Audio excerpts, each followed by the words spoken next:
Después de que cerrar para más o menos un año para renovación, Aruba Racket Club abre su porta y un día invitado especial está un día persona na como que proyecto un 20 años pasado.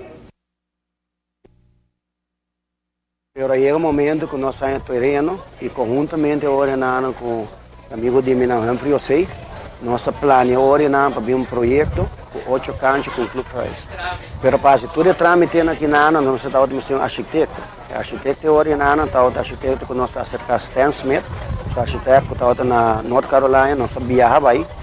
Então chega na fazer projeto aqui para nós. Então, bom, está em cada outra na a base do próprio hotel onde nós aqui não, pero é tempo na nossa start projeto estava muito bom, pero na caminda me também se deserto com não vai bom, pero a aqui na local como estava aqui na então necessidade de um projeto e me querer seguro do mundo de tênis, local que sempre me pedi desejar para toda gente que estão na tênis back up praticamente o projeto que na é clube nesse sustento. E também tem um clube de preparação aqui na Ilha Club também, porque é o único dos clubes na carreira para dar um sustento.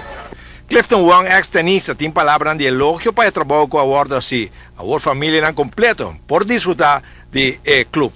Ora minha dentro que não, depois de hopi anos, como bem back em aquele lugar, o manejo de Cláudia, com ela faz o cambio, me querer, ela vira um lugar perfeito para uma família bem que não.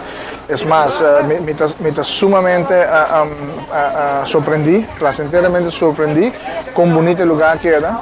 Y es necesario, viendo de background de tenis en Aruba, me quiere ahora que tu cosa cambiando, tiempo está corto, que ela hace una manera que ahora familiarmente puedo bien y participar en el club que which en Aruba me quiere el único que tengo ahora que en el nivel aquí y me bisa machapa bien na família Ponsong para fazer a big move aqui.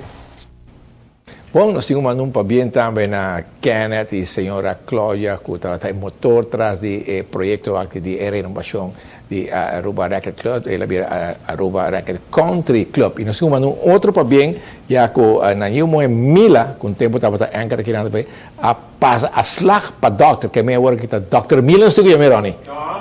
Ele é boa notícia, doctor. Seguro que sim, estou contente ele logra su meta e para bem de nos van seguro e nós lo temos e mirado pronto, seguro.